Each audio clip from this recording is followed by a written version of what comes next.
Hey guys, tonight we drift back to a quieter, stranger Greece, one where gods forget appointments, wine flows like currency, and the moon hangs low over a vineyard where time moves like syrup. You're lying on a warm patch of stone between two olive trees.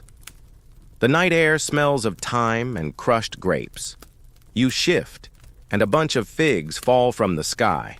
Not because you bumped a branch, but because physics is already being negotiated. That's when you see him, barefoot, bronze-skinned, cloaked in vines and mystery, sipping something that smells like both honey and revolution. Dionysus is watching. You probably won't survive this.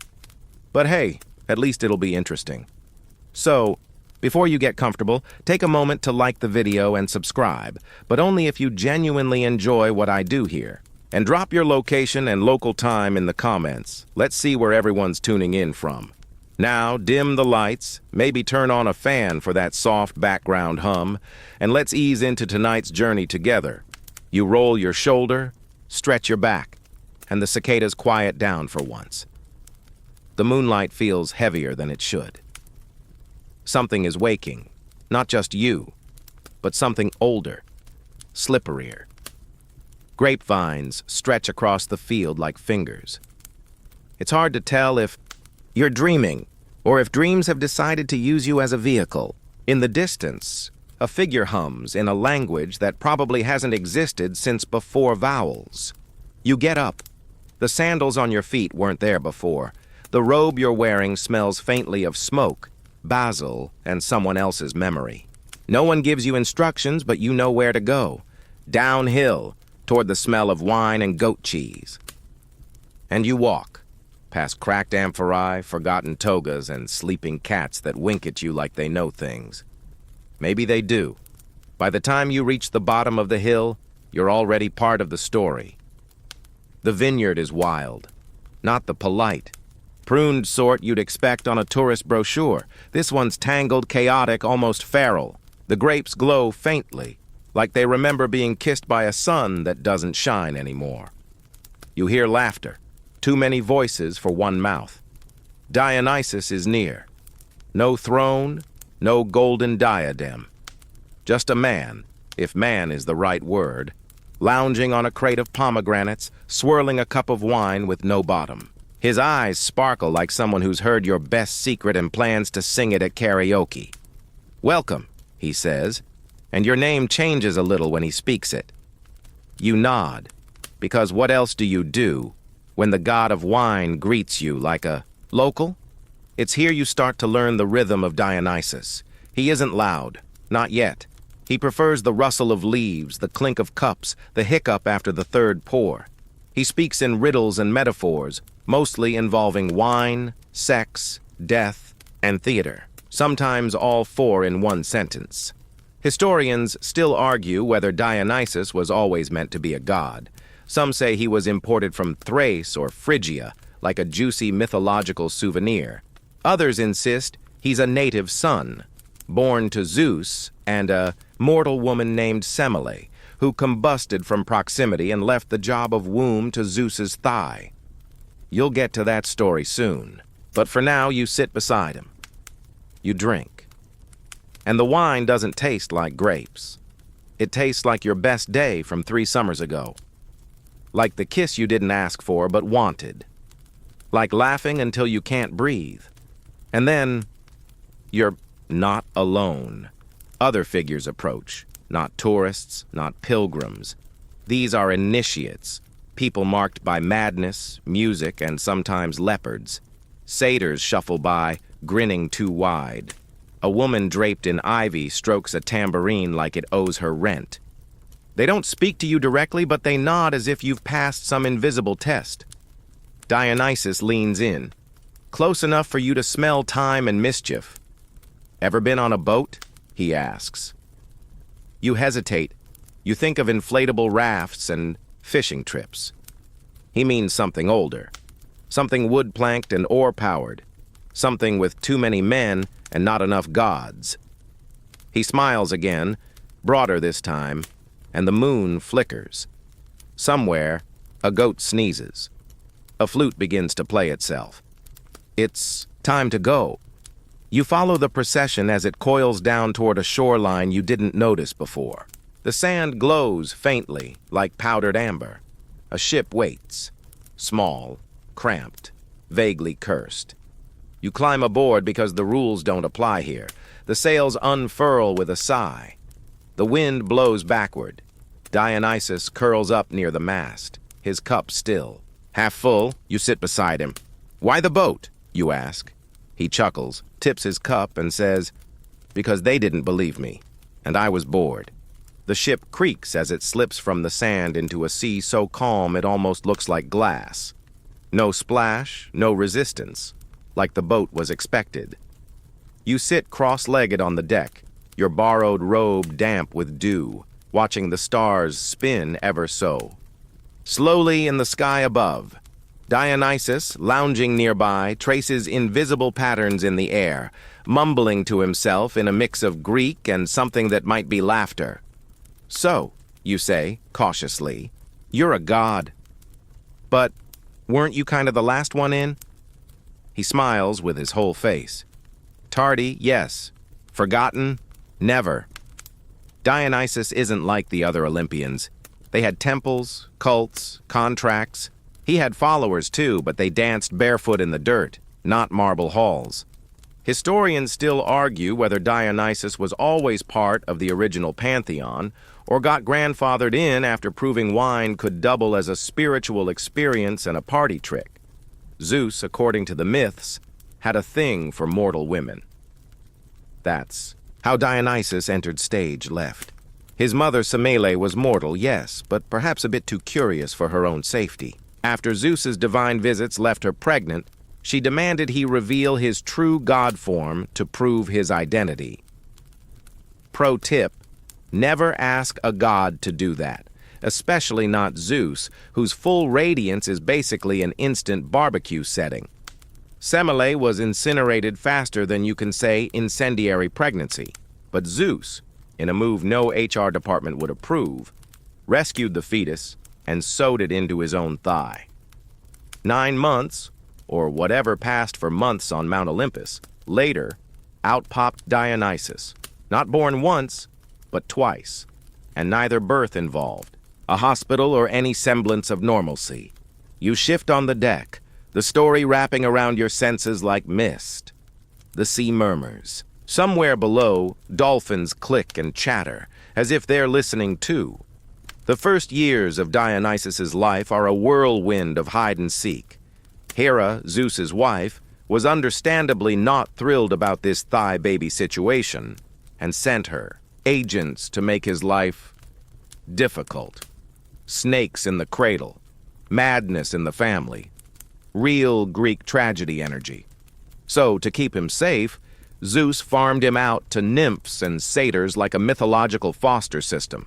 Some say he grew up in Nysa, a mystical place no one can find on a map, which is extremely convenient if you're trying to hide from divine wrath. Others claim he wandered the east, gathering wisdom, cults, and suspiciously theatrical facial hair. You ask Dionysus about it, and he shrugs. "I've been everywhere," he says, "but mostly I was running." He ran from Hera, from his own madness, from being half god and half man with no clear job description. But unlike other gods who clung to power, Dionysus adapted, reinvented. When he showed up in a new town, he didn't demand worship. He offered wine, stories, catharsis, sometimes in the form of a wild dance party, sometimes in the form of a complete psychological breakdown. He was versatile. As you drift across the dark waters, the boat's motion becomes hypnotic. Dionysus hums again, a low rhythm that seems to sync with the waves. You close your eyes for a moment and see flashes, ivy sprouting from stone, women with wild hair chanting under the moon, goatskin drums thudding like a second heartbeat, and then, just when you're sure you're going to drift off completely, you hear it, grumbling. Not yours, someone else. You open your eyes. There are sailors now. You don't remember them boarding. They weren't here a moment ago.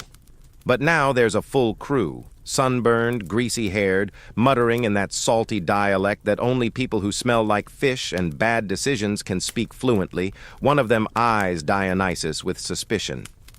Nice robe, he sneers. Where's your cargo? Another sailor chuckles. What's he gonna trade, theater tickets? You realize what's happening. They don't know who he is. They think he's cargo, that he can be sold. And Dionysus doesn't correct them. He yawns, drinks from his ever-full cup, and lets the farce continue. The sailors whisper among themselves, plotting how much they can get for this strange, well-dressed man who sleeps on a crate like he owns the place. They tie knots that seem unnecessarily tight. They polish blades that haven't been used for fishing in months. You turn to Dionysus. You're letting them do this? He doesn't look at you, just swirls his wine again and murmurs, "Everyone plays their part, even fools." It's at this moment you realize he's not just the god of wine. He's the god of performance, too. Of masks, of turning the world into a play and waiting for the audience to catch on. One sailor steps forward. "We'll be docking soon," he says, grinning. "Time to see how much your robe fetches." Dionysus finally stands and smiles. The sailor's grin falters. Dionysus does that. His smile is too calm, too knowing. It's the smile of someone who's not worried about the end of the story because, frankly, he wrote it. You rise to your feet, uncertain whether you're a spectator or about to be cast as sailor number 7 who mysteriously grows grapevines out of his ears.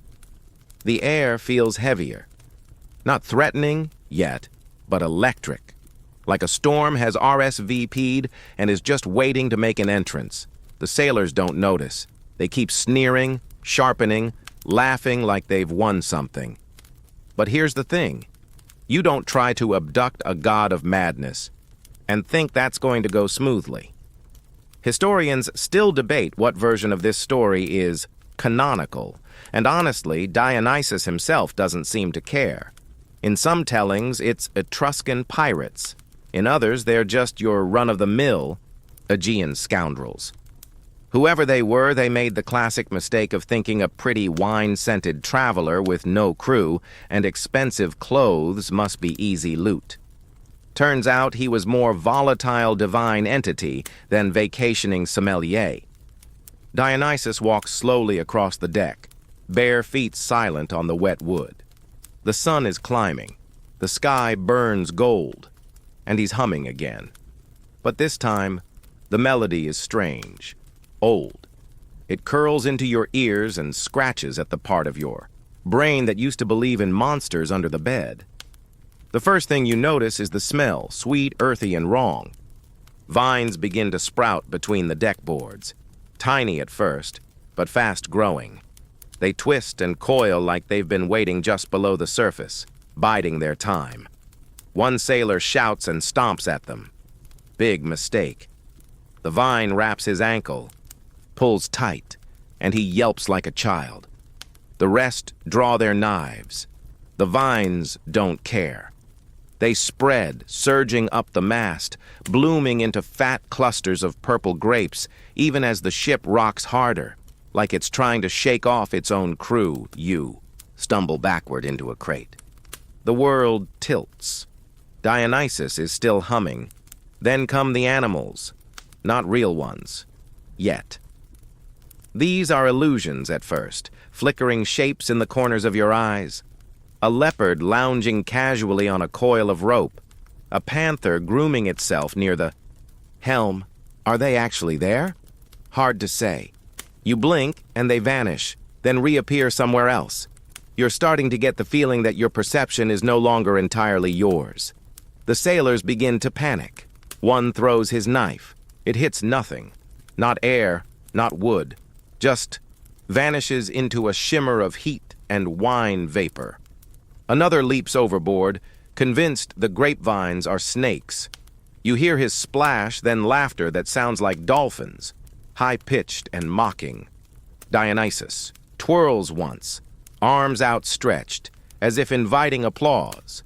The vines now stretch to the sails, wrapping them in garlands of ivy, pulling them down into a tangled net. The ship's not going anywhere, not by human hands anyway, and still he doesn't. Raise his voice. He lets the chaos bloom like a vine in the sun. You manage to stay still, invisible, as the pirates stumble and trip over their own hallucinations. One swears the ship has turned into a floating forest. Another's sword has become a flute, and he's too terrified to drop it. The god of wine and madness is now conducting a symphony of disorientation. But here's the kicker. Amid the terror, there's joy. One sailor, too stunned to resist, starts laughing. Deep belly laughs. Another begins to dance, weeping and barefoot, as if he finally understands the joke. That's Dionysus. He doesn't punish, he doesn't smite, he just reveals, pulls off the mask, and lets you see what was always underneath. A ship pretending it wasn't built to become a jungle. A crew pretending they were in control. Men pretending they could sell a god. It's around this time you remember something from that. One art history class you slept through. In some depictions, Dionysus travels with a retinue called a Dionysus. Satyrs, maenads, and the occasional stray beast, all half dancing, half worshipping in a fever dream of divine excess. You look around and realize that's what this ship has become. Not a vessel, a moving altar, a parade in disguise, a myth on fast forward. One by one, the pirates stop fighting. Some drop to their knees. Others crawl to the rail, murmuring apologies, prayers, and things that sound suspiciously like song lyrics. Dionysus finally speaks clearly. "You brought me aboard," he says softly. "But you didn't know who you invited." The sea answers, not with thunder, but with laughter. Soft, lapping waves that seem to chuckle along with him. The ship settles. The vines slow. The leopards blink out. The hallucinations calm into a warm haze, like the first tipsy hour of a very good festival. You breathe, carefully, quietly. Dionysus turns toward you, offering his cup. "Still with me?" You nod. "Good," he says, because the real show's about to start. The sea is glass again. Not metaphorically, actual glass. Or it might as well be. The surface is so still, it reflects the sky like a liquid mirror, turning the ship into a floating hallucination of itself. You glance over the edge and see stars. Even though it's not night yet, you're not sure what Dionysus has done, but time has clearly thrown in the towel. The pirates, or what's left of their dignity, huddle near the mast. Their mutiny has turned to muttering. One is still cradling, grapes like a newborn. Another keeps poking his own arm to make sure it's not a figment. You envy his optimism. You turn to Dionysus. He's now sitting cross-legged on a crate, casually drinking from his bottomless cup and tossing pebbles into the sea. Except the pebbles turn into frogs mid-air and croak away into the horizon. "Why not just smite them?" you ask. He raises an eyebrow. "Boring. Besides, I'm not Zeus. No thunderbolts. Just good theater." A gust of wind hits the sail, finally, and the ship groans as if waking up from a long nap. The vines slither back between the boards like obedient snakes. The illusion fades, but the memory lingers like the aftertaste of a particularly judgmental wine. And then you see it, a ripple on the horizon. No land, no ships, just shimmer. You squint. That's not a ripple. That's a dolphin, followed by another and another. It's a whole school of them, silver and playful, surfacing in a formation that's suspiciously choreographed like synchronized swimmers or magical backup dancers. One leaps fully into the air, twirls, you swear it twirls, and lands with a splash so precise it sends droplets glistening into the sunlight like sequins. You stare. Then you realize what's missing. The pirates. You turn. Where there were groveling sailors just moments ago, there's now only a puddle of rope and abandoned sandals. The ship is eerily quiet, save for the occasional dolphin squeak. You look back at the dolphins. They're watching, and then it hits you. They're the pirates. One of them flips its tail, almost sheepishly. Another dives like it's trying to hide. A third swims in lazy circles. clearly muttering dolphin curses. Dionysus grins. "They're faster this way," he says. "Wait," you say. "You turn them into dolphins?" He stretches, the kind of stretch that says, "I may have just rewritten biology, but I'm still very chill about it." "Not me," he says. "They did that themselves." You blink. He continues, swirling his wine. "I offered revelation. They chose escape, sea life. Easier in a way. No taxes, just fish." You sit down hard, trying to process the moral of this myth, if there even is one. Somewhere behind you, a dolphin coughs. You didn't even know they could do that. Historians still argue whether the dolphin transformation was punishment, reward, or symbolic metaphor. Maybe all three. In some versions, Dionysus pities the pirates and gives them a new life. In others, he mocks them with ironic mercy, turning greedy men into the most cheerful of sea creatures. Either way, dolphins were never the same after that. Some cultures still whisper that the ones who leap too close to shore are trying to apologize for something they did back when sandals were still a thing. You lean over the railing, watching the dolphins spin. One nudges the boat with a little bump, like a sheepish high. You wonder if he remembers being human. You wonder if he regrets it. Dionysus hands you a fig. "You're taking this well," he says. You chew thoughtfully. "I think I'm too tired to be shocked anymore." "Good," he says, "because we're just getting started." He points. Far on the horizon, a sliver of land appears, not large, but unmistakably glowing. "Where are we going?" you ask. "Not where," he says. "To whom?" You wait for elaboration. He just hums and waves his hand dismissively, like a cat knocking a thought off a table. The dolphins break formation, swimming in elegant spirals ahead of the ship. They lead the way like aquatic ushers to a divine gala.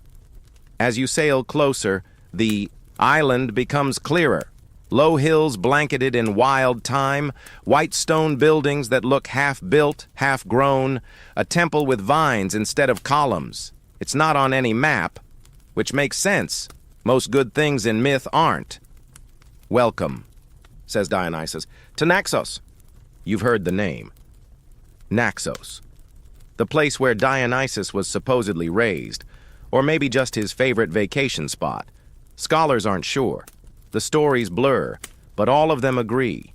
Something always happens here, and usually it involves people losing their minds in spectacular fashion. The boat coasts smoothly into a natural harbor. The dolphins vanish with a synchronized dive. No farewells, just a splash and silence. You step off the ship and onto warm sand, unsure if it's real or another illusion designed to challenge your sanity. Dionysus breathes in deep, like he's home. "This," he says, "is where things get interesting." You look around. "More interesting than cursed grapevines and dolphin pirates?" He laughs. "Oh, sweet mortal," he says. "That was just the opening act." The sand is too warm to be natural. It radiates from below, like the island is exhaling slowly and you're standing right on the lungs. You follow Dionysus inland, sandals crunching against ground that seems to change color when you're not looking. Ochre, then rose, then pale honey. Behind you, the boat bobs quietly, ignored. No one's guarding it. You suspect no one dares. Naxos is lively, but not in the music and markets sense. The stones hum. The wind carries laughter that doesn't come from mouths. Birds chirp, in triplets like they're rehearsing a set list. The whole island feels like it's perpetually waiting for a cue. You pass a grove of fig trees that seems to rearrange itself the moment you look away. Did they actually try to sell you? You ask Dionysus, still stunned by the gall of those sailors. "Oh yes," he says, brushing a leaf from his shoulder. "Said I looked expensive. Said I was too clean to be local. Pirates always think they've discovered something." He says it with no bitterness. If anything, he sounds amused. You get the sense he doesn't really hold grudges. He just rewrites people into a better genre. So you let them think you were human? Isn't everyone pretending to be something? He replies, stepping over a snake that slithers politely out of his way. It's here, as you climb a low hill framed by olive trees and crumbling altars, that he tells you the rest. The pirates, in all their clumsy ambition, had mistaken Dionysus for cargo, a foreign prince, a rich idiot, something you could chain, barter, control. But gods, especially gods of chaos, don't play by cargo manifest rules. The wine had been a warning, the vines, a shrug. The dolphin stunt, that was mercy. They were lucky, he says, that I was feeling poetic. Historians still debate how literal this story is meant to be. Some argue it's symbolic of Dionysus's resistance to being categorized. He's a god, but not like the others. He doesn't demand temples. He doesn't insist on order. Instead, he thrives in the liminal spaces, between land and sea, sobriety and madness, mortal and divine. A floating god for floating morals. As you walk, the island opens. You pass a shrine made entirely of driftwood and feathers. A goat trots by with a necklace of grape leaves. And then you hear it. Laughter. Loud, musical, utterly unself-conscious. It's coming from a clearing ahead. You step through the trees and into the strangest picnic you've ever seen. There's a blanket made of tiger fur, hopefully donated. A platter of cheese that steams gently, even in the shade. A jug of something, glowing faintly blue. Around it all, a motley crew lounges like they've got nowhere better to be and all the time in the world to get there. Satyrs, maenads, a sleepy-looking man with donkey ears playing dice with a goat. They wave as you enter. Like you've just come back from a coffee run, Dionysus flops down among them, greeted with cheers and the clink of ceramic mugs. You're handed a goblet before you can ask what's in it. It tastes like figs, honey, and the moment before a thunderstorm. "Welcome," says a woman with ivy in her hair and dried wine on her chin. "You made it just in time." "For what?" you ask, warily. "The retelling," she says. "He always tells it better after the third drink." You sit beside Dionysus, who's now using a satyr's back as a pillow. He raises his cup and begins again. The story is the same, mostly. Pirates, mistake, vines, dolphins. But this version has jokes, side comments, one-liners about how one of the sailors had the energy of a bad wedding toast. The crowd loves it. They know the story already, but it doesn't matter. In Dionysian circles, repetition isn't dull. It's ritual. You realize something else, too. This isn't just a retelling. It's a kind of purification. The story cleans itself through performance. Each time Dionysus shares it, the sharp bits dull, the horror becomes humor, and the chaos turns into choreography. It's his way of making the world manageable, through myth, music, and mildly intoxicated storytelling. A satyr hands you a scroll. "Your part," he says. "My what?" But he's already tuning a lyre made of bone and silver thread. The scroll contains your lines. Just two. You're the pirate who realizes too late. The moment you speak, the maenads sigh dramatically. The goat bleats in solidarity. Dionysus claps like you just delivered Shakespeare under duress. "Perfect," he cries. "Absolutely tragic." And just like that, the picnic erupts into cheers. One maenad begins spinning in place, arms wide. Another balances a wine jug on his head while attempting a cartwheel. You don't know if you're drunk, dreaming, or dead. Possibly all three. But it's the most alive you've felt since the boat. The laughter, the food, the strange warmth. It all swells to a crescendo and then, like a well-timed symphony, begins to wind down. Dionysus leans toward you. "That's why I tell it," he says. "So people remember, not what happened, but how it felt." You lie back on the tiger fur, staring up at the sky, which is now lavender with streaks of orange. Someone's playing a panpipe, Someone else is arguing with a fig, and as you drift, wine-heavy and wonder-drunk, you think, this god may not have thunderbolts, but he sure knows how to throw a vacation. You wake to birdsong. Not just one bird, an entire gossipy avian chorus with opinions about your snoring. The satyrs are gone. The maenads, too. All that's left of last night's picnic is a faint shimmer in the grass and a cheese rind so pungent you assume it achieved sentience and left on its own. Dionysus naturally is balanced effortlessly atop a boulder, sipping something fizzy and reading a scroll upside down. Sleep well? He asks without looking. You groan in response. Your mouth tastes like olives. Your hair smells like time and regret. But there's something else, an afterglow. That warm, floaty feeling you get after a perfect dream you can't remember but wish you could return to. You sit up, stretch, and realize the sun hasn't risen. It's just hovering, paused, like the whole world hit snooze. The light is golden, syrupy, casting long, syrup-thick shadows that don't quite line up with the objects making them. Why did you take the boat? You ask, rubbing your eyes. You could have turned into mist, or flown, or summoned a chariot of leopards. Dionysus grins. Sure, but where's the drama in that? And there it is again, that glint of chaos. This isn't a god who wants worship. This is a god who wants a reaction, a scene, an audience. You walk with him along a path. That wasn't there yesterday. It leads up a hill carpeted with wildflowers and stories. Every step you take leaves behind a faint footprint of ivy. You don't question it. You stopped questioning things 3 dolphins ago. As you climb, he begins another story. Not one of pirates this time, but of Pentheus. Poor stiff, Dionysus mutters, half smiling. All bone, no bounce. Pentheus, king of Thebes, was what scholars might call rigid. A man of order, reason, and extremely tight sandals.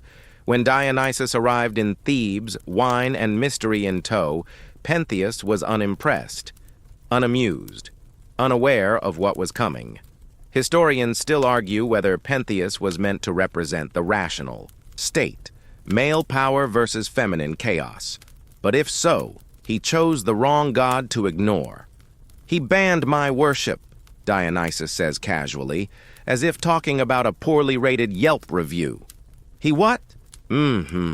Said I was corrupting women, encouraging madness, performing unlicensed miracles. You know, the usual. You imagine Dionysus filing a complaint. Dear sir, I was merely trying to distribute joy and wine with minimal property damage. He continues. So I showed him madness. Not because I had to, but because some people don't learn through logic. They need spectacle. This is where the story changes tone. Because Dionysus didn't just trick Pentheus, he seduced his ego, offered him a peek, lured him into disguise. As a woman to spy on the maenads, the frenzied female worshippers who danced in ecstasy on the mountain slopes. And he went, Dionysus says, wore a dress, hid behind a tree, watched. You reach the top of the hill. The breeze picks up, carrying the scent of wild fennel and firewood. The view is endless, rolling hills, silver rivers, a sun that refuses to move. What happened? Next? You ask, though you already know. The story is famous. He was torn apart, Dionysus says, by his own mother. You flinch. Not by my hand, he adds gently. By his lack of imagination. You sit beside him. There's a quiet now, not awkward but heavy, like silence that's learned too many languages. This is the other face of Dionysus, the side tourists don't get. Beyond the wine and song is something older, sharper, not evil, but wild. A reminder. That joy, unchecked, can spiral. That transformation costs something. He doesn't shy from it. He embraces it. And that makes him dangerous. You remember something he said on the boat. Everyone plays their part. Pentheus played his. So did the pirates. So will you. What's mine? You ask. He doesn't answer. Just tosses a grape into the air and catches it in his mouth. You lie back and watch the sky refuse to turn blue. The grass is soft. The breeze hums. Somewhere nearby, a flute begins to play, though you see no one. Then, without warning, you hear it again. The creak of a ship. You sit up. Down below, moored to a dock that shouldn't exist, is the boat. The vines are gone. The hull polished. The mast standing tall, and beside it, new sailors, smiling, laughing, clueless. You look to Dionysus, but he's already walking. Coming? He calls. You hesitate, because now you understand. The story isn't finished. It just starts again. You descend the hill slowly, sandals catching on loose stones, heart oddly steady despite the absurdity of it all. The boat, his boat, is waiting again, and it's impossible to tell if it's the same one as before or an entirely new incarnation, with just enough myth dust rubbed on it to feel familiar. The crew aboard this time is different, younger, louder. They wear headbands and mismatched tunics, and one has painted a badly drawn dolphin on the hull like it's a family crest. They don't look like pirates exactly, more like frat boys on an enforced team-building retreat. Who are they? You ask Dionysus. He squints toward the ship. They're poets, probably, or philosophers, or priests on a wine pilgrimage. Hard to say. The line's very thin after the second jug. The crew waves as you approach. One of them drops an amphora and shrugs like it was always meant to be broken. Dionysus boards first. No ceremony, no thunder. Just a barefoot step onto the deck, as if gravity politely steps aside for him. You follow, and instantly, the ship shifts. It's subtle at first. The wood beneath your feet creaks in a way that sounds like breathing. The sail flutters without wind. The ropes untie themselves slowly with theatrical timing, and the water, calm before, begins to ripple in tight, methodical circles, like something underneath is stirring. The crew notices nothing. One of them strums a lute badly. Another complains about not being able to find the goat cheese. The helmsman is steering with one foot while reciting poetry about fish. You lean toward Dionysus. They don't know who you are, do they? Most people don't, he says, until it's too late. You're starting to recognize the rhythm now. This is a show, a test, a one-man morality play in sea salt and grape juice. And these new passengers? They've just auditioned without realizing it. The boat drifts out into open water. You don't ask where it's going. That's not the point. This is about what happens on the way. One of the younger sailors approaches Dionysus, squinting at his clothes. You a merchant? He asks, suspiciously. Or just dressed like one? Dionysus raises an eyebrow. What would I be selling? Wine, maybe, or weird books. He chuckles. Maybe stories. Maybe escape. The sailor snorts and walks off, clearly unimpressed. You? Sit beside Dionysus at the bow as the horizon stretches out like a taut string. They're going to make the same mistake, aren't they? He sips his drink and doesn't answer directly. Some people need to see the vines before they believe the roots. You look back at the crew. One's now balancing on a barrel, blindfolded, chanting about Apollo. Another is juggling olives with surprising skill. They are so deeply themselves that it almost hurts to watch. The ship creaks again, and then, just like before, it begins. Not all at once. That would be too easy. No, Dionysus prefers a build-up. A slow unraveling of what you thought was real. A rope coils into a spiral on its own. A crate of dried figs blooms into fresh ones. The mast hums quietly in a note that doesn't exist, and then the vines. At first it's just a little green peeking between the planks. Then more. Fast, greedy tendrils racing across the deck, wrapping around sandals and amphorae, braiding themselves into the rigging like the ship is becoming a garden. The sailors finally notice. Did we bring plants on board? One asks. Another swats at a leaf. Where did these grapes come from? The helmsman shouts, "Why is my beard sticky?" Chaos rises like steam. One sailor swings his lute at the vines. It snaps in half and immediately turns into a swarm of bees, which is a pretty strong metaphor even if you're not into interpretive myth. Another climbs the mast to escape but finds it's turned into a column of ivy, so lush it's singing in. Three-part harmony. You step aside as a satyr bursts out of a wine barrel and hands you a tambourine. "You're going to want this," he says. "Trust me." And then the illusions begin. This time, it's birds. Not real birds. Illusion birds. Glowing outlines of nightingales and crows and flamingos that weren't native to the region until Dionysus decided they were. They swirl above the deck, casting shadows that don't match their shapes. One sailor drops to his knees. "We angered the gods." Dionysus rolls his eyes. "Oh, now you believe?" Historians still argue whether these tales were cautionary or celebratory. Were they warnings against hubris, invitations to surrender control, or just ancient ways of saying, life's weird, might as well dance? You're leaning toward option 3. The vines are now bearing fruit. Grapes, yes, but also pomegranates, figs, olives, and something that looks suspiciously like a peach but smells like confidence. The ship is no longer a ship. It's a floating feast, a Dionysian dream, and finally, inevitably, the crew breaks. One sailor jumps overboard and becomes a fish mid-air. Another melts into a puddle of laughter. A third runs in circles yelling about wanting to major in philosophy instead of accounting. You stand in the eye of it all, tambourine in hand, and ask Dionysus, "Why do you keep doing this?" He shrugs. "Because people forget." Forget what? How to let go. You look at the last remaining crew member now gently turning into a dolphin. "I think he's letting go just fine," you say.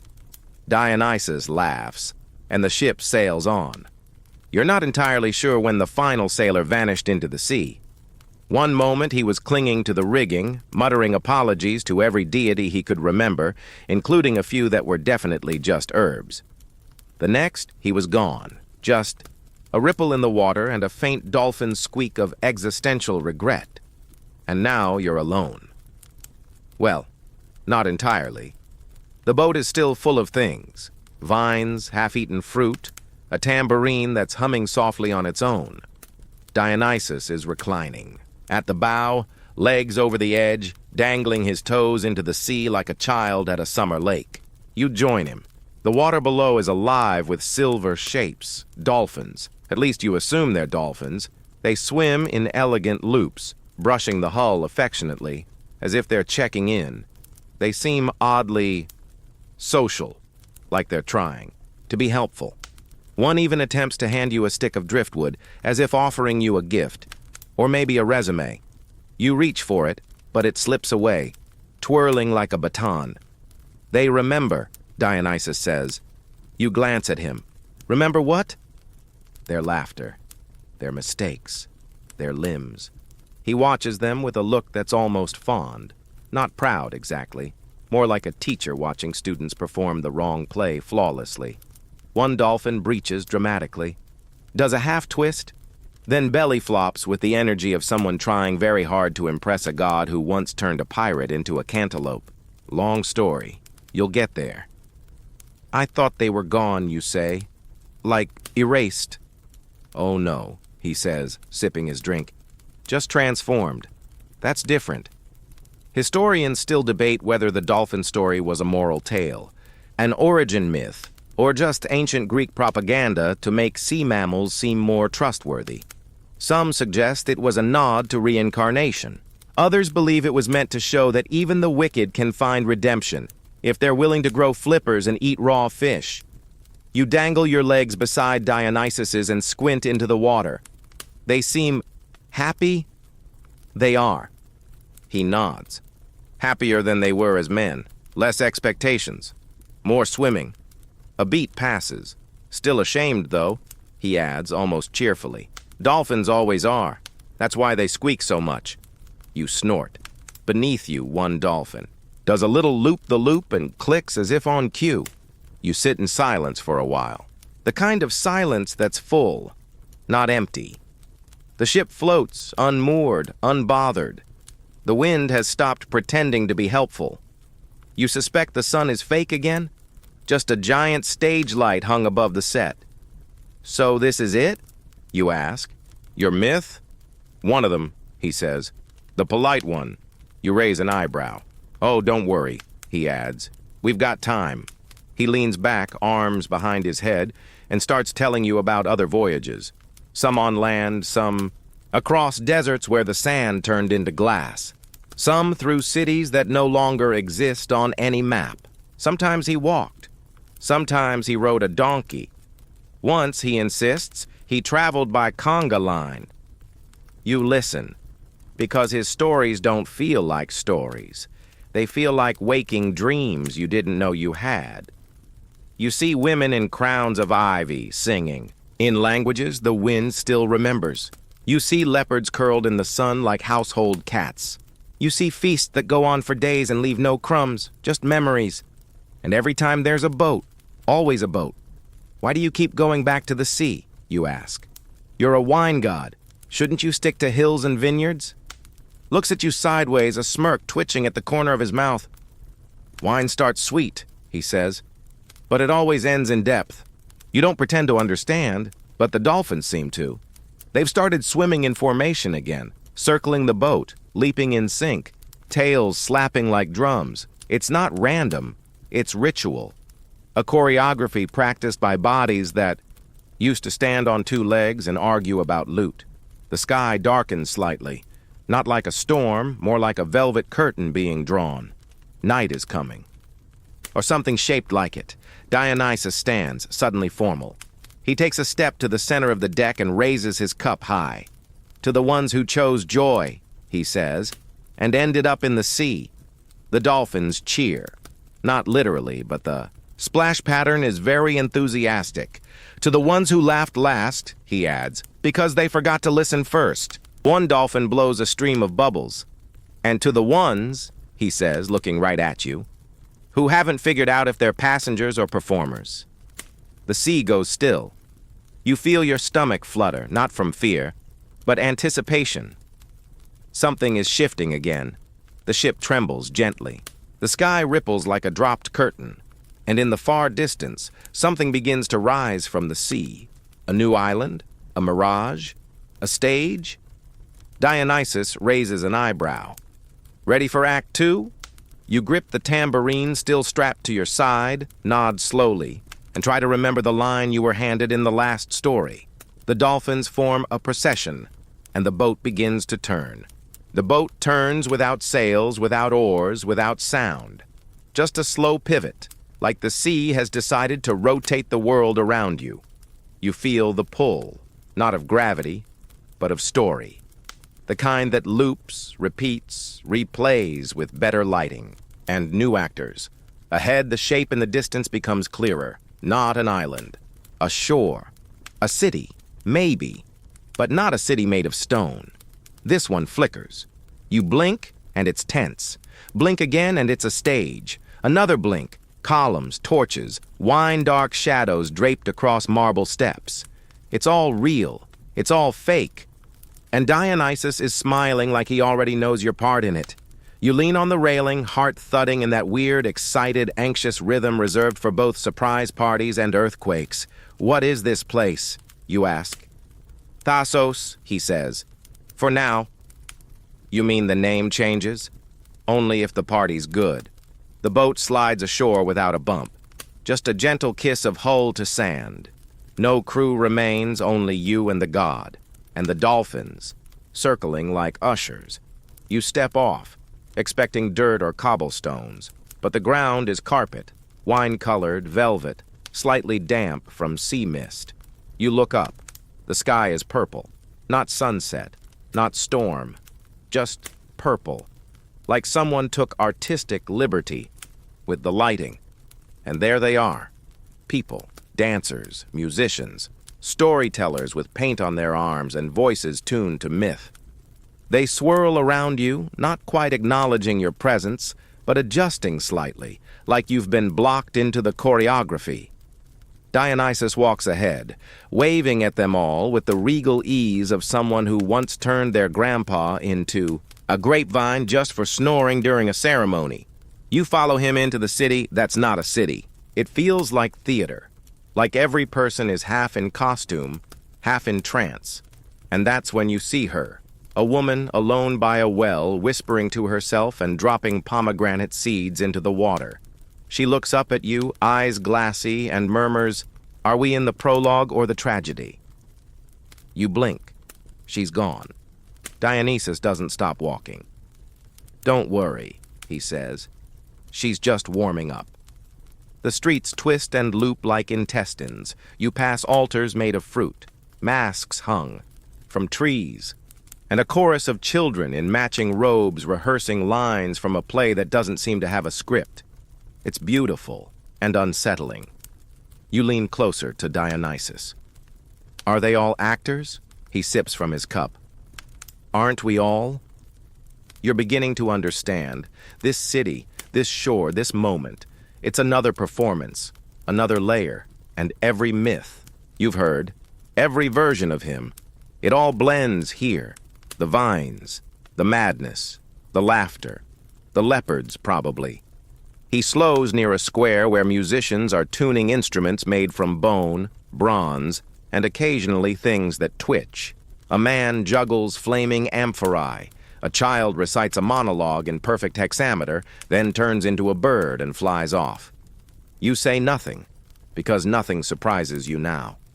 You reach a central plaza where a stage is set, half wood, half stone, all metaphor. Masks hang from ropes above it, swaying in a wind that doesn't touch anything else. Dionysus stops at the edge of the platform. "This is where I show them," he says softly. "Show them what? What happens when you believe too little or too much?" And suddenly you understand. This city isn't just a festival. It's a test, a loop, a reenactment of every moment someone looked at joy, at madness, at change, and said, "No thank you." Historians still argue whether Dionysus is a hero or a threat, whether his rites liberated or corrupted, whether his followers were divinely inspired or just very drunk. But here, in this not-quite place, those questions don't matter. Because here you feel it. The line between belief and fear is thinner than parchment. Dionysus walks onto the stage. No spotlight. No fanfare, just the hush of an entire city holding its breath. He begins to speak. His voice isn't loud, but it carries. It curls into ears and hearts, uninvited and unforgettable.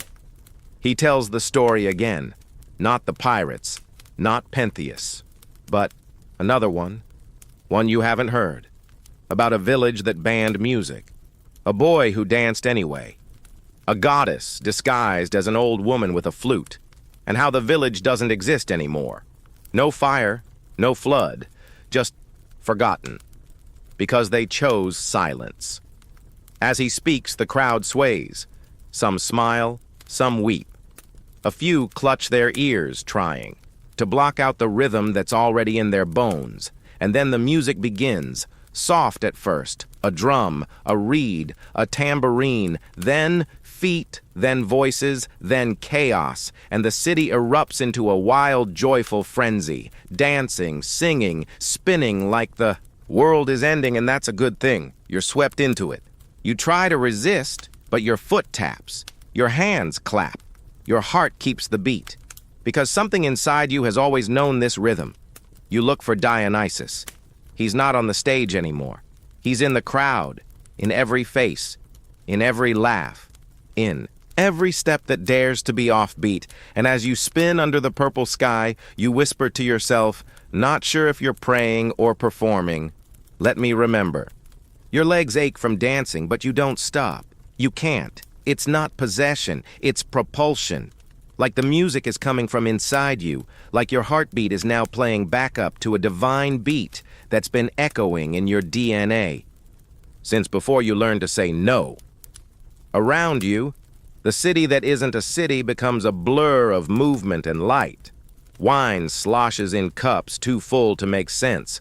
Olive-skinned hands paint each other's faces with crushed berries and tambourines. Rain down from somewhere above like gifts from a lazy sky god. You lose sight of Dionysus for a while, but somehow that feels right. He's everywhere. In the rhythm, in the laughter, in the way a goat leaps through a fountain without getting wet. In the woman who howls at the moon even though it's clearly just a painted backdrop. The music crescendos. You're handed a mask. It's simple, just smooth wood with one slit for each eye and a faint smirk carved at the mouth. You don't know who gives it to you. The hands are warm, the gesture calm. You put it on. Everything sharpens. The laughter becomes layered. The colors go deeper. You hear stories unfolding behind every smile. Tragedy, joy, defiance, shame. They swirl through the crowd like smoke. It's beautiful. It's overwhelming. You realize, with a shock, that you've become part of the chorus. Not the main character. Not even a sidekick. You're one of them. Now. One voice in a citywide dream. Historians still debate whether the Dionysian cults were escapism or empowerment. Whether the rites freed people from societal constraints or simply replaced them with different rules. Wilder, but rules nonetheless.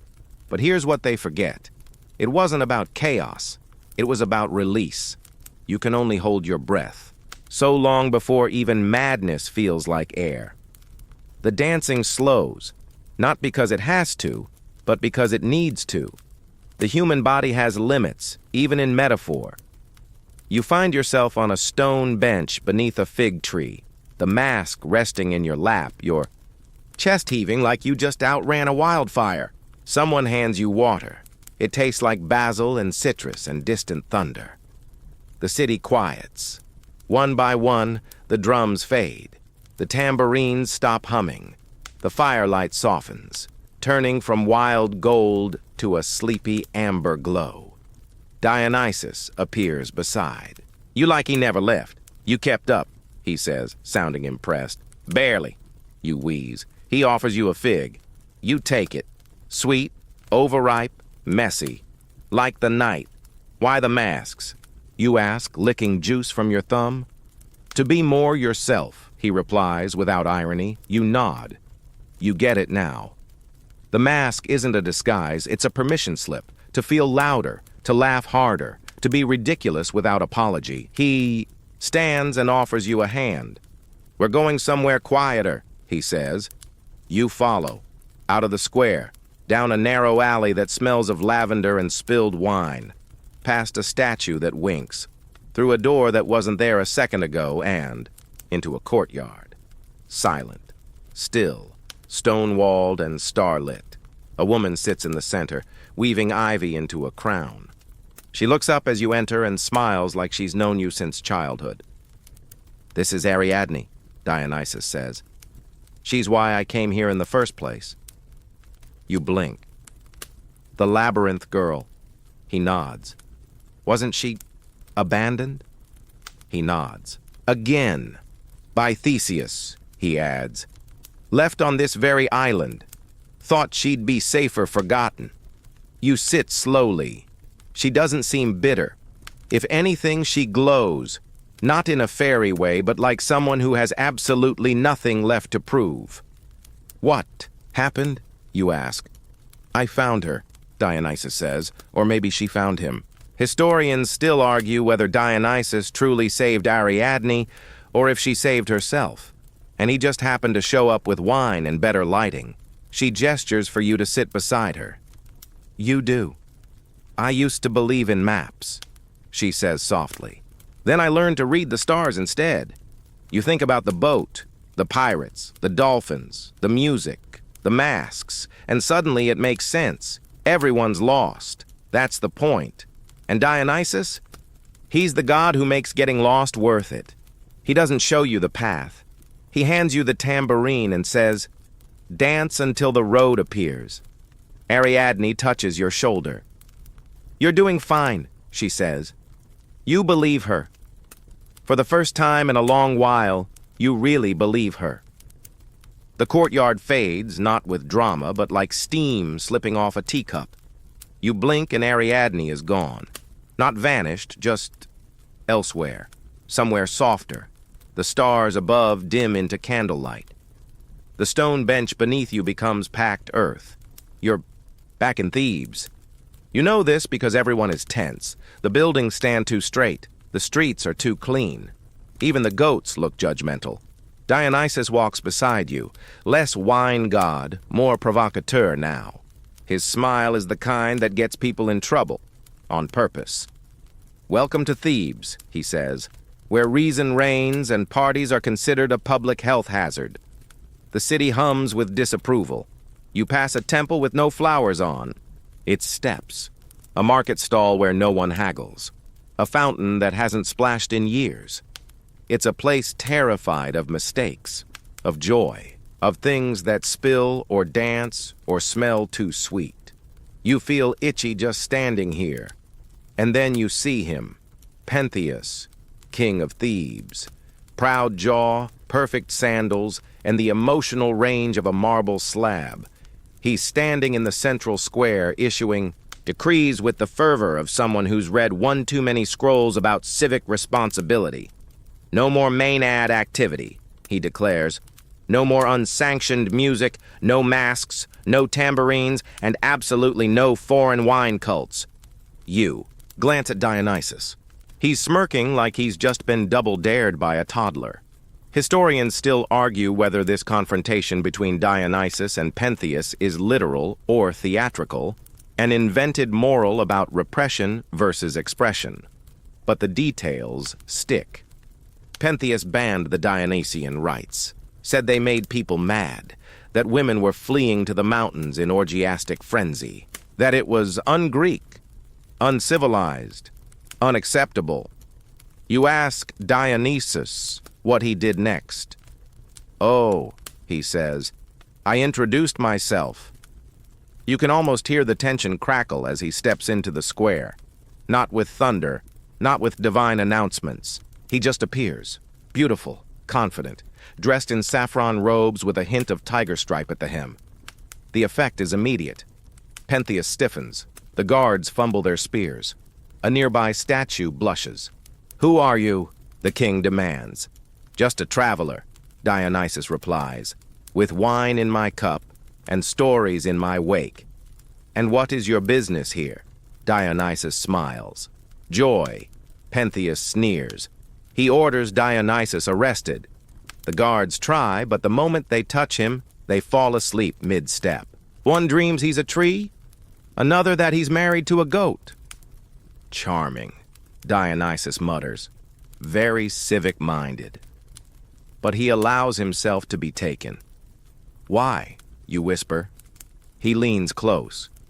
"Because sometimes the trap is the theater. He's thrown in a cell that doesn't hold him. The door locks itself, then opens on its own. The guards forget what they were doing. The sun sets, then rises, then sets again, confused. Thebes is unraveling, but no one notices yet. That's when he starts whispering. To the women, to the mothers, to the aunts and daughters and wives and widows. They hear him in their dreams, in their cups, in the wind that rustles their laundry. And they leave, all of them. Climb the mountain, dance under the moon, free from rules, from structure, from folding everyone else's tunics while getting none of the olives. The Maenads, Pentheus panics. They're hysterical, he shouts. They've lost their minds, but Dionysus knows. They've found them. You climb the mountain path with him, hidden behind illusion. The air smells of pine and rebellion. You hear the Maenads before you see them, laughing, singing, chanting. One plays a flute made of bone. Another weaves vines into her braid, and then Pentheus appears, disguised, in a dress. A wig. Makeup smudged, expression rigid. Why? You whisper. Dionysus chuckles. He wanted to see the madness. So I let him. You watch as the maenads spot him. He's not one of them, not part of the dance, just a spy, a crack in their freedom, and they descend. It's not anger, it's correction. They tear him apart. You turn away. Dionysus doesn't.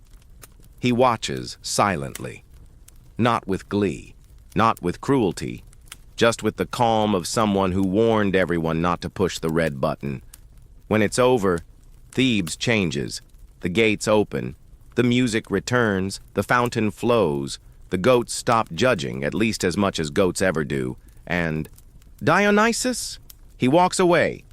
You follow, shaken. He didn't deserve that, you say. Didn't he? Dionysus replies. He feared joy more than violence.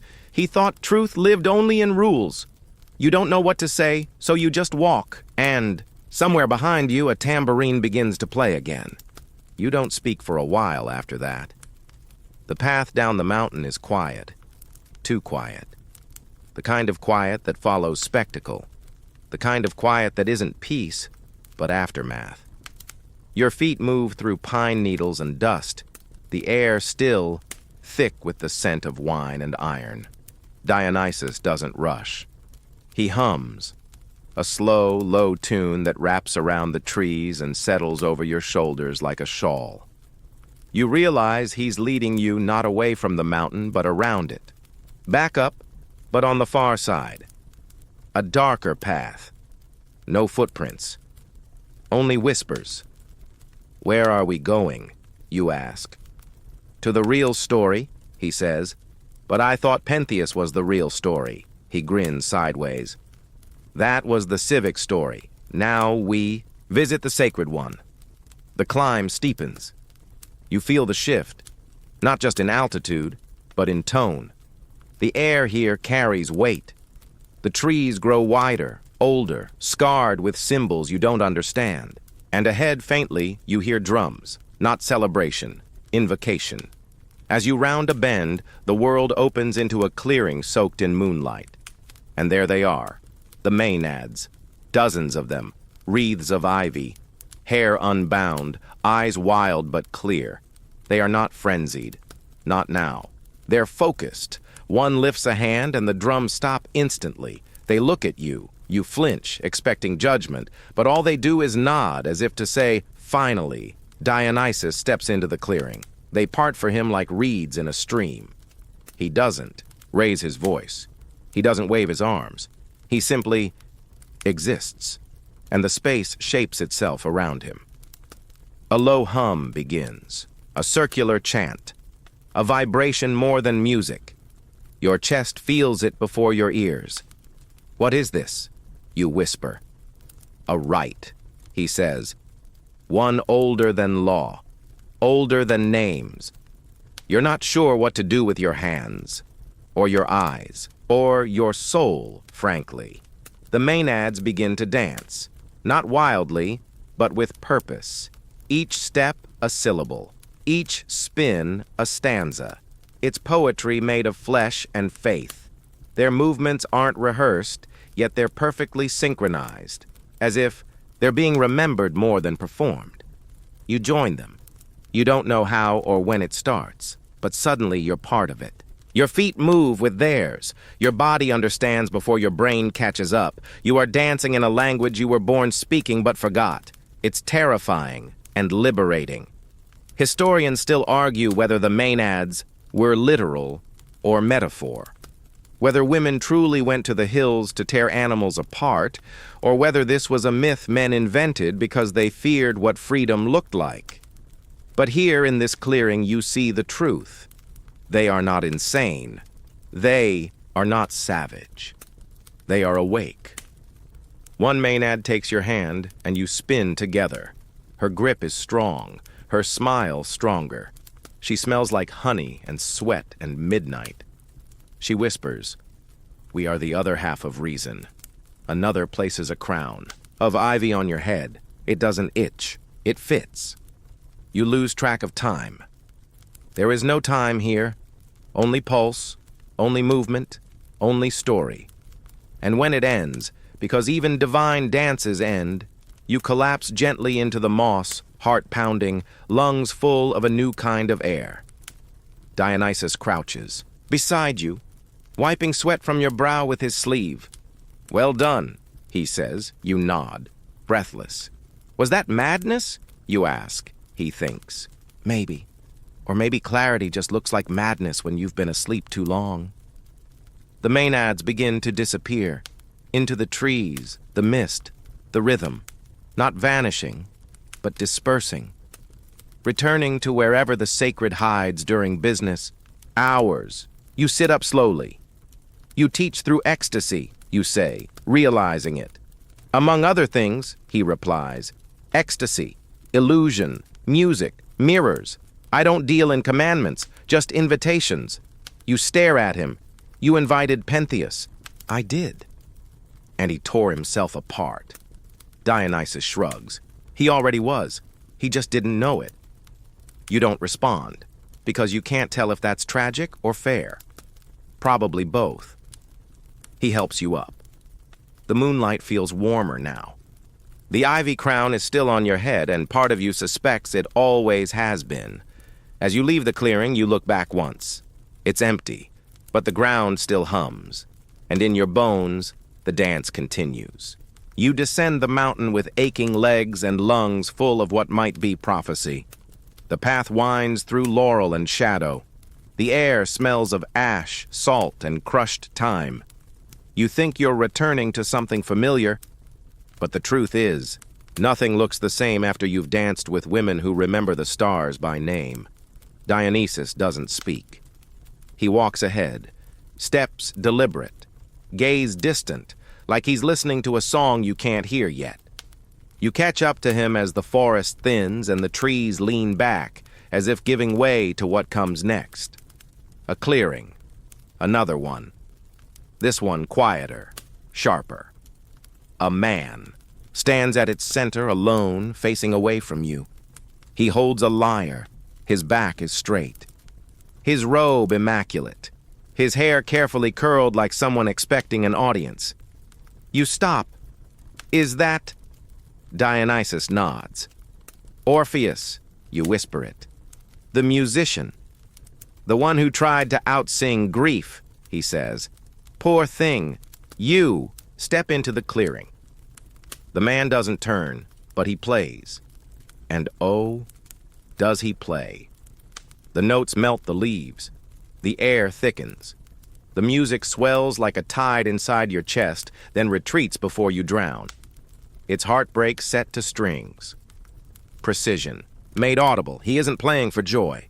He's playing to remember how joy felt before it left. You know the story. Everyone does. Orpheus, who loved Eurydice so hard it cracked the underworld. Who played his way past Cerberus, through Lethe, into the arms of Hades and Persephone, demanding, not vengeance, but a second chance, and he got it. Sort of. "Don't look back," they told him.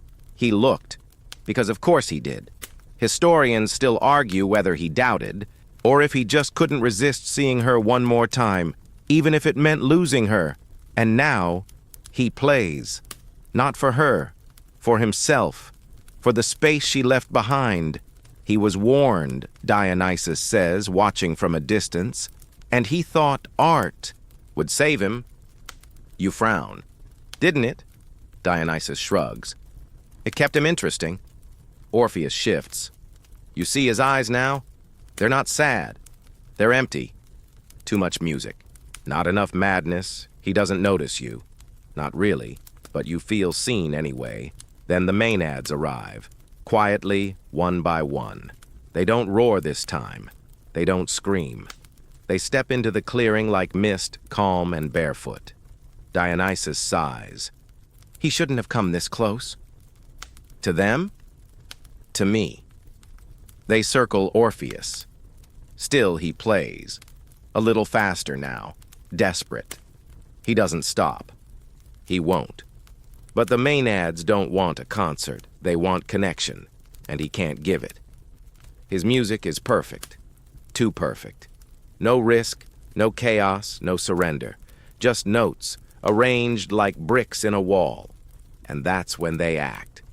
The first hand reaches out. Then another. They touch the strings, the lyre, his robes. Orpheus flinches. But he doesn't stop playing. He can't. It's the only thing left of him, until it's not. You look away, not because it's violent, but because it's inevitable. Dionysus doesn't flinch. It's not punishment, he says. It's reclamation. You want to ask, of what? But you already know. Of the music, of the madness, of the parts of art that don't behave. The clearing is quiet again. Orpheus is gone. The lyre lies broken, but the strings still hum. The maenads vanish like wind through wheat. You exhale. Dionysus places a hand on your shoulder. Some people think madness ruins the music, he says, but sometimes it's what sets it free. You nod, slowly, and walk with him back into the trees.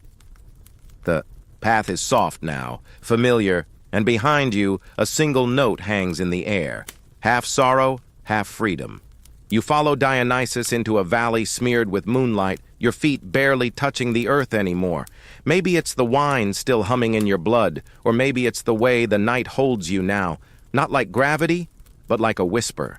The stars are lower here, closer. You could pluck one if you stretched. Dionysus walks ahead, barefoot as always, robes rustling like mischief. You catch up, breathless. Where are we going now? He grins. To you. You blink. What? This. Parts about you, he says, as if it's the most obvious thing in the world. You and every trembling mortal who's ever danced too close to the truth and wondered if the gods were taking applications. You stop walking. You're not serious? Oh, I'm always serious, he says, especially when I'm joking. The valley opens around you like a mouth. No cities, no temples, just grass that glows faintly and stones shaped like questions. The wind murmurs your name, but not the name your boss knows, the name you forgot. The one you once dreamed was your real one. This is the place where mortals become gods, Dionysus says, his voice softer now. Or think they can. You look around. There's no throne, no golden staircase. Just a circle of logs and an unattended bonfire smoldering with heat that doesn't burn. You sit. He doesn't. I've offered it before, he says. To shepherds, to dancers, to the mad and the mourned. You don't need a crown. Just a crack. A crack? In your mind. In your story. In your belief that you are only ever what others say you are. You stare into the fire. It smells like honey and smoke and second chances. But I'm not a god, you whisper. No, he says. But you're close. You scoff. I'm not divine. I pay rent. So do I, he says, grinning. In reputation. You look at him, exasperated. Why me? Because you showed up, he says simply. And you stayed. Most don't. The stars press in.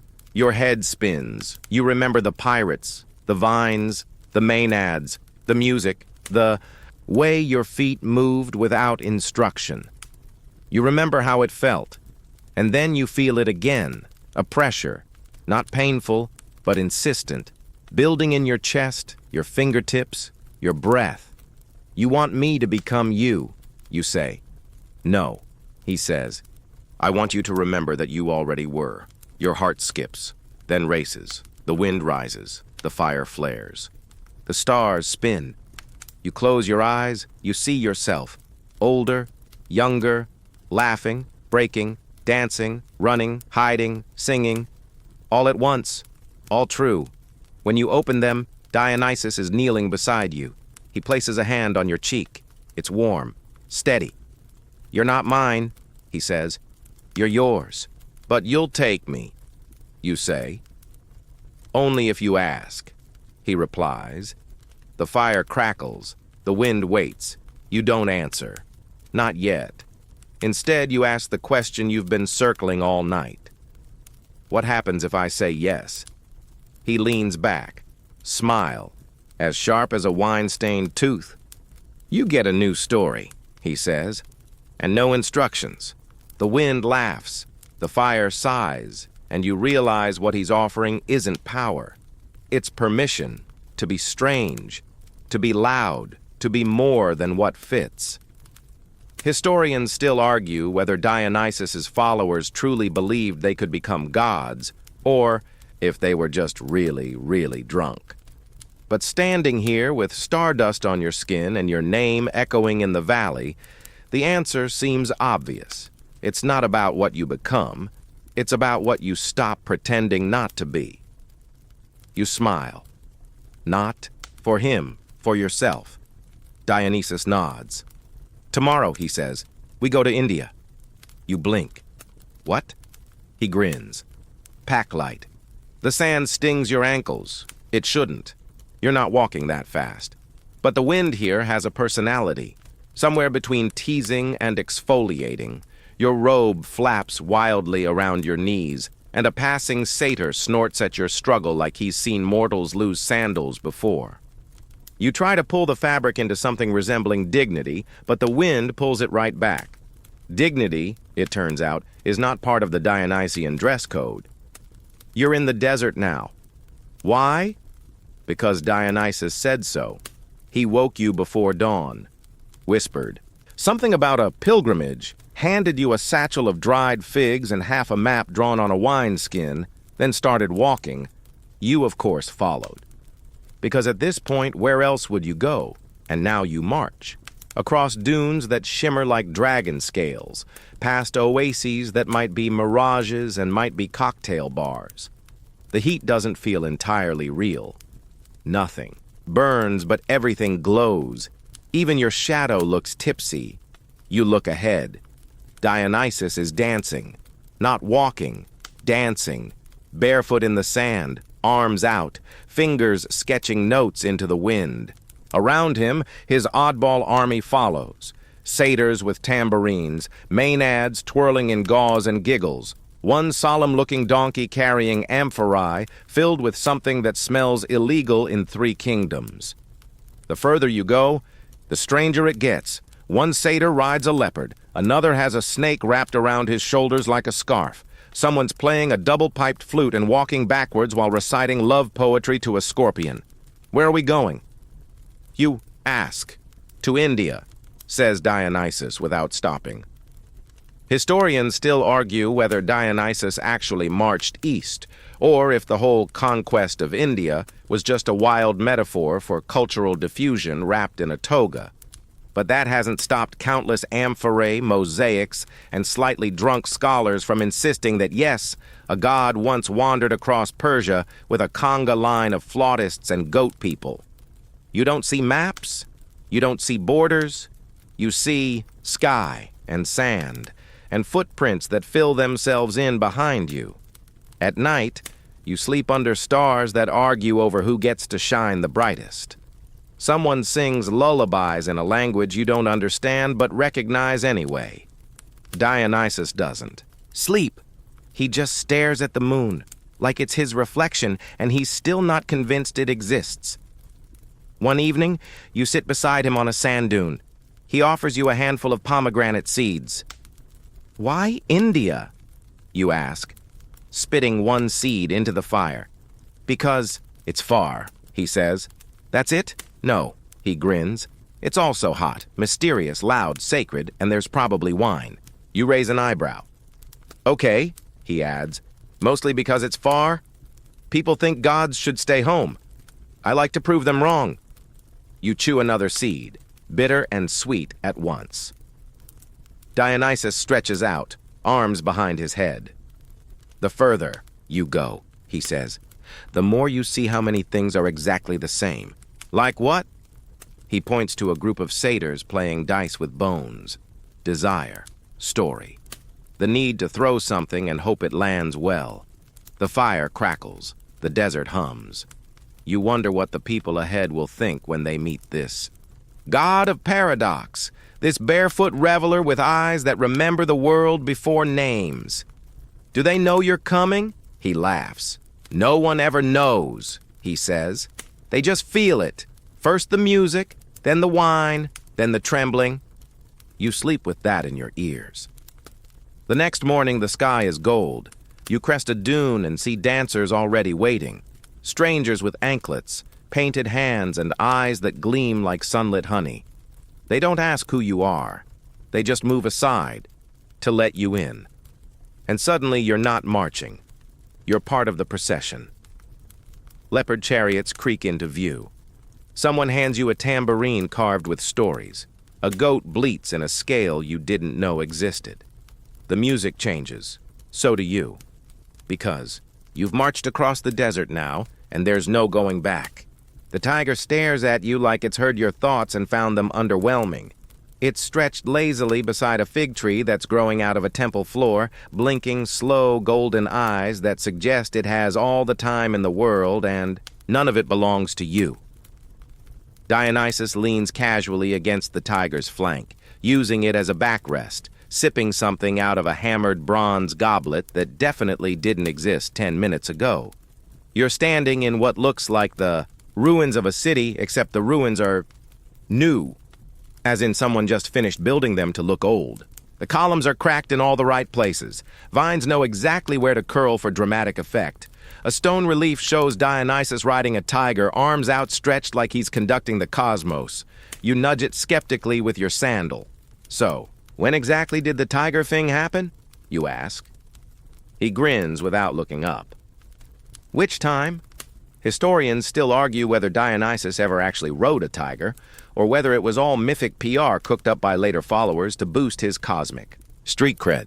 But here, under the fig tree, in a place that doesn't know if it's a city or a stage, the tiger is very real, very stripy, and very much licking its paw like it knows it's in the story now. According to one version of the myth, the tiger appeared during Dionysus's legendary campaign to India, a beast sent by the gods to help him cross a massive river that refused to part for anyone without stripes or swagger. Some claim he tamed it with song. Others say he just winked. Either way, the tiger bowed, he climbed on, and history turned up the drama. You sit beside him on a slab of vaguely sacred-looking stone. So did it really happen? He sips. Happening now, isn't it? You look at the tiger again. It yawns, revealing teeth designed for immediate regrets.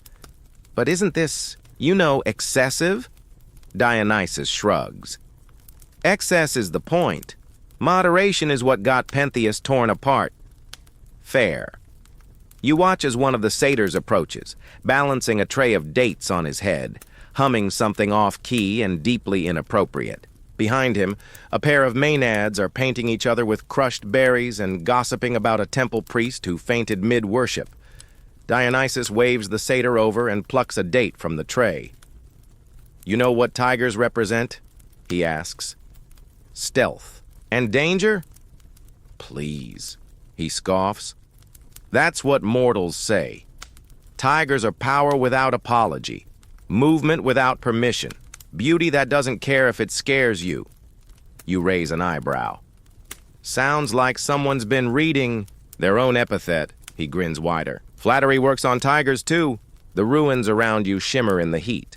Or maybe they're shifting. One moment it's a city square, the next an amphitheater. Then it's a jungle temple again. Time and space have given up on consistency and are just freestyling now. Someone hands you a carved wooden mask shaped like a tiger's face. The inside is cool against your skin. You don't put it on, but you hold it. It vibrates faintly, like it's listening. Dionysus stands, stretches, and walks into the square, which now has a throne in the middle, because of course it does. He doesn't sit on it. He dances around it barefoot, cup raised, every motion fluid, deliberate, sacred, ridiculous. You remember earlier when he asked if you wanted to be a god. Now you understand that question wasn't about power. It was about performance, about wearing the world like a costume and letting it wear you back. A small crowd gathers. Locals, travelers, half-dreamers. They start clapping along. Not because they were told to, because they can't help it. The tiger gets up, stretches like an avalanche in slow motion, and pads forward. It circles Dionysus once, then lies at his feet like a living footnote. He pauses mid-dance and looks at you. "Come on," he says. "Tell them the story." "What story?" "Any. They'll believe it if you dance." You step forward, mask still in hand. The crowd leans in. You open your mouth, and suddenly the story begins. Not with facts, not with truth, but with rhythm. Because here, under the fig tree and the tiger's gaze, in a city built from echoes, belief is a dance, and myth is what happens when you tell the same joke 3 times and someone builds a temple about it. You're in Athens now. At least you think it's Athens. There's marble everywhere, and enough philosophical posturing in the air to fog up a bronze mirror. The buildings are rigid with symmetry, the columns ache with importance, and the citizens walk like they're all composing tragic monologues in their heads. Dionysus strolls through it like a man crashing a costume party he invented centuries ago. You arrive just as preparations for the Dionysia festival are in full swing, an annual extravaganza where drama, competition, and thinly veiled emotional crises get paraded in front of judgmental Athenian audiences who pride themselves on loving theater more than they love democracy. You'd think Dionysus would be flattered to have a festival named after him. Instead, he rolls his eyes like someone finding a bootleg version of their own album. They mean well, he mutters, watching a playwright nervously adjust the toga of his lead actor, who is clearly one missed cue away from quitting. But they keep making the stories, too. Sensible. You watch as actors rehearse in masks the size of dinner plates, voices echoing through the open-air theater in measured tones. A chorus chants something about hubris and fate while waving branches in synchronized despair. Dionysus winces. So stiff, so careful. When did theater forget how to sweat? You smirk. Didn't you invent this? He turns, mock offended. I inspired it. They civilized it. Historians still argue whether the Dionysian roots of theater were purely sacred or just drunkenly convenient. What began as ecstatic dances and ritual chants evolved into scripted tragedies, performed with poise and decorum under the very god who invented stage fright by accident. But Dionysus isn't here to critique. He's here to intervene. Before the first play opens, he wanders into the center of the amphitheater, tosses his robes over one shoulder, and starts humming. Loudly.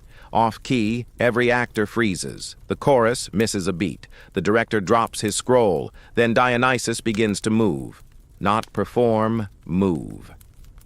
Like a storm learning to flirt. His arms sway with unbearable grace. His feet tap rhythms that didn't exist until now. He loops through the rows, weaving between benches and skeptics, humming louder, spinning once, twice, and the masks start to melt. Not literally, but in spirit. You feel it. The actors forget their lines. The chorus stops chanting and starts laughing.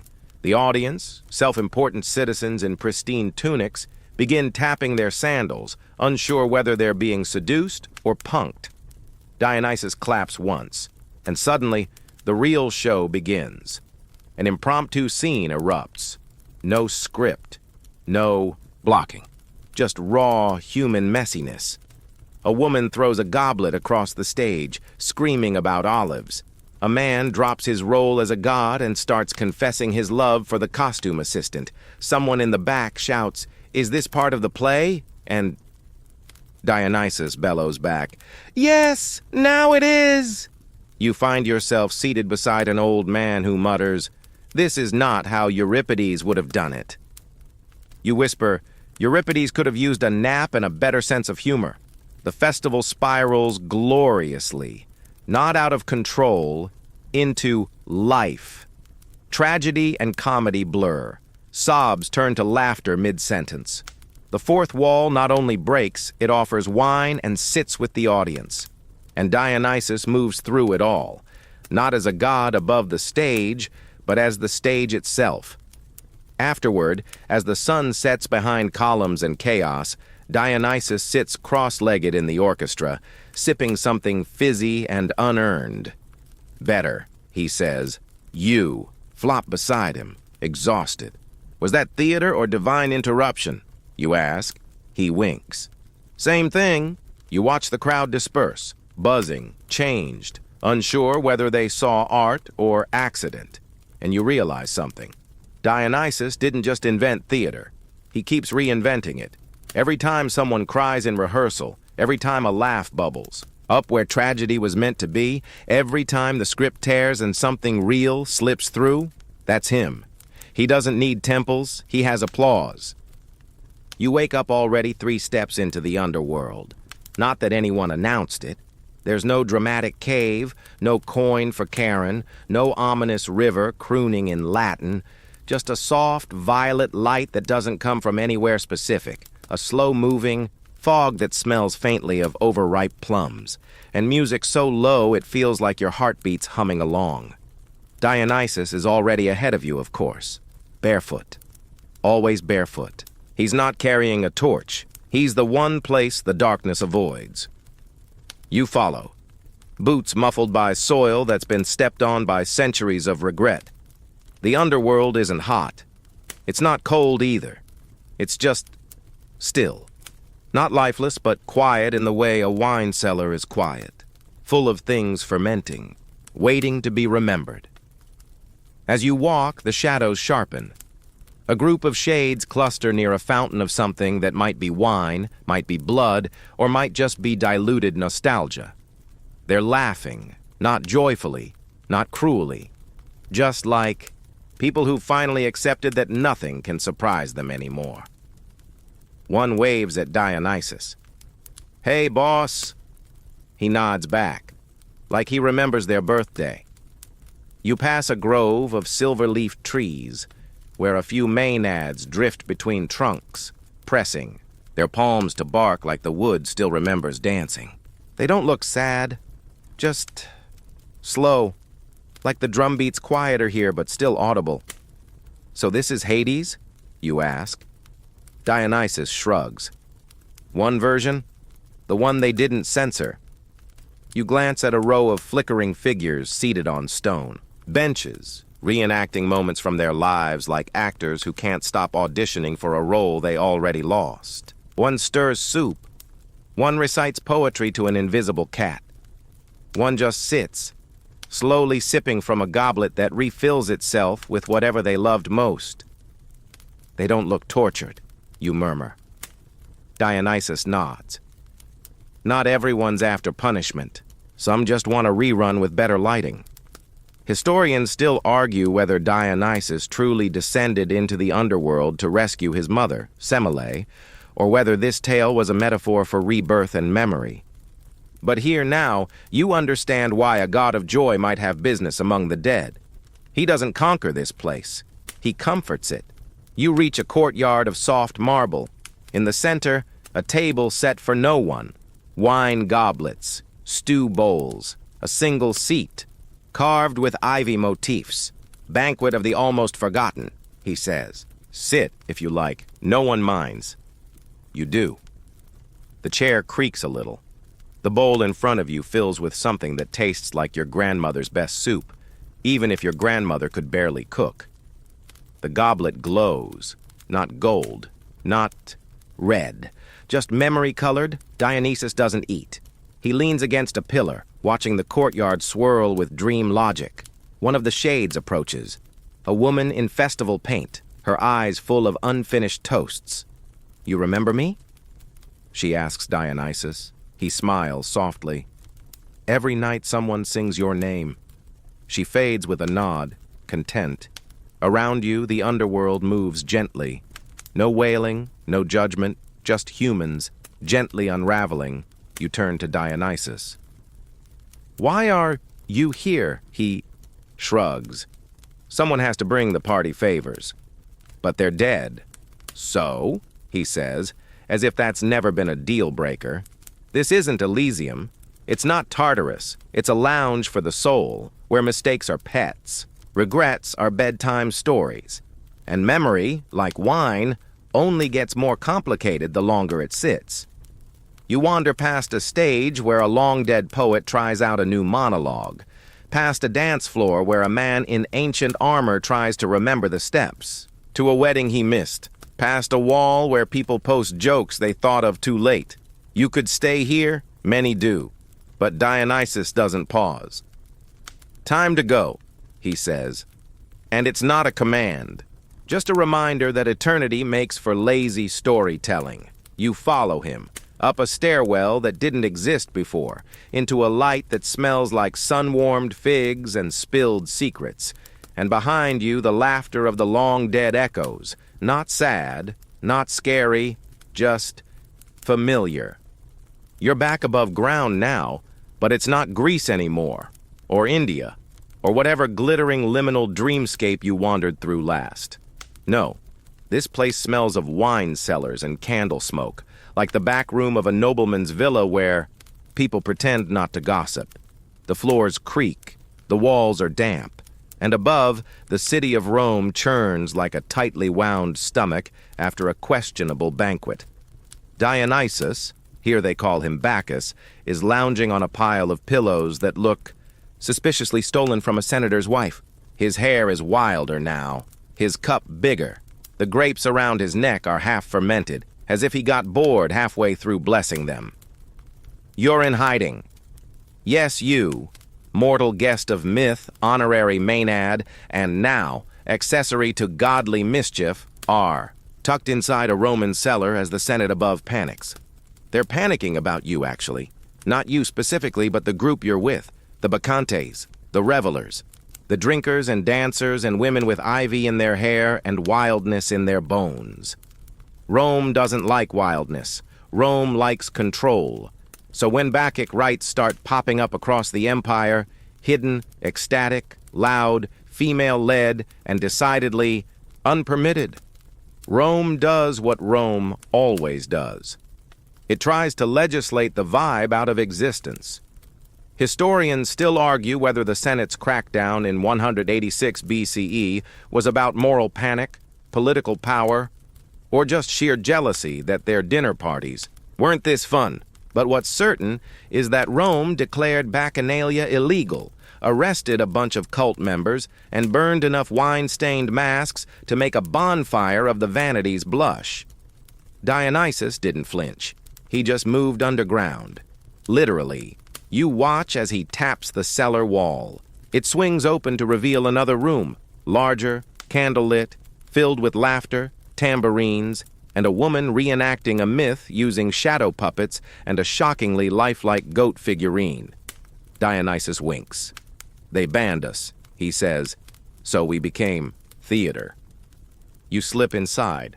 There's barely room to sit, but the energy, the energy. It buzzes against your skin. Everyone here knows they're breaking a rule. That's the point. Every sip of wine is defiance. Every giggle, a revolution. Someone passes you a cup. It smells like peaches and something stronger. You hesitate. Dionysus raises his own in salute.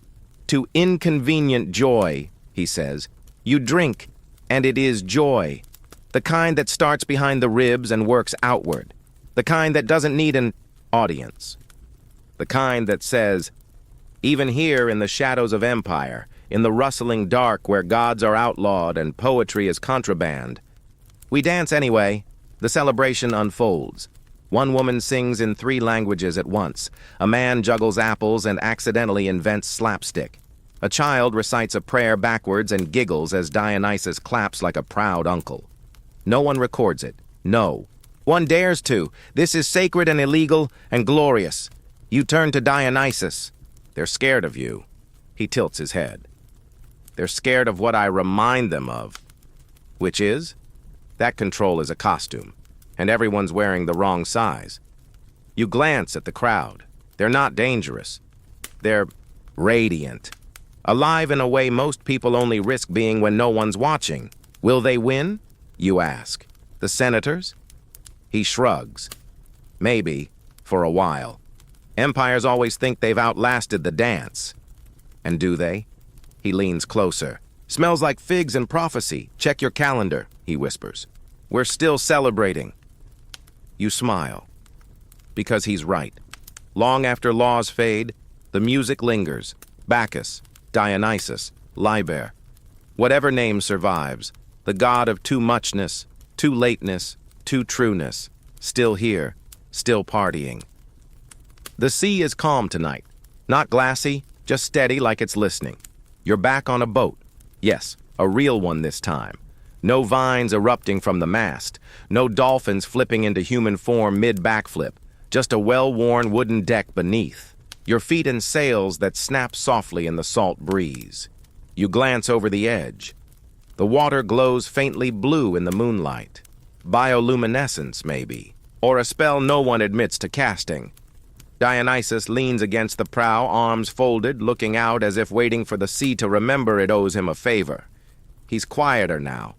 Not sad, not solemn, just reflective.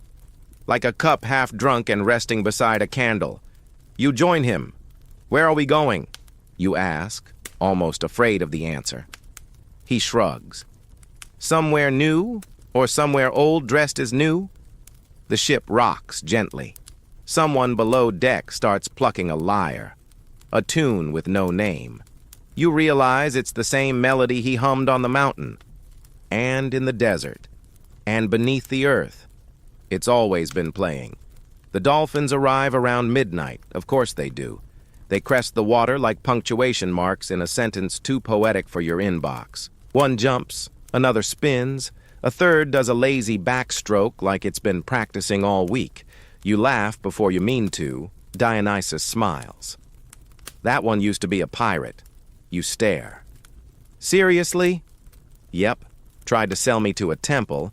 Now he does tricks for squid. Historians still argue whether the dolphin thing is metaphor or moral fable. But you've met the myth now. You know it breathes, it dances, it eats too much cheese and then invents theater to explain why. You feel the spray of the sea. The cool air, the absence of panic. There's nothing to do but sail and listen. You look at Dionysus. What was this all about? You ask. He tilts his head. What wasn't it about?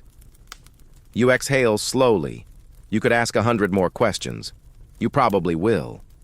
But for now, the boat just moves forward, slicing through reflections. Dionysus gestures toward the dolphins. They like to race the wind, he says. Makes them feel infinite. You smile. I could get used to this. He claps you on the back. You already have. And as the stars wheel overhead and the sea hums beneath you, the horizon glows. Not brightly but steadily, like something waiting. You stand beside a god who never stops moving, who wears madness like a medal and memory like perfume, and you realize something. This wasn't a vacation, it was a rehearsal. For waking up. Now let yourself breathe. Let the sea be your pillow, the stars your ceiling. Let the salt cling gently to your skin like memory. You don't have to understand every myth. Not all stories explain themselves. Some just sing. The boat rocks softly beneath you, not to lull, but to remind you that you're still floating, still part of something that moves, even when you sleep. You close your eyes, and the laughter lingers. From the mountain, from the cellar, from the underworld lounge where someone is still probably telling the world's slowest joke. That sound stays with you. Not loud, not sharp, just warm, like the final note of a favorite song. You're not just a witness now. You've walked the procession. You've drunk from the strange cup. You've danced barefoot on dirt that remembers. Gods by name. The dolphins swim alongside, patient and practiced. The wind hums in the rigging.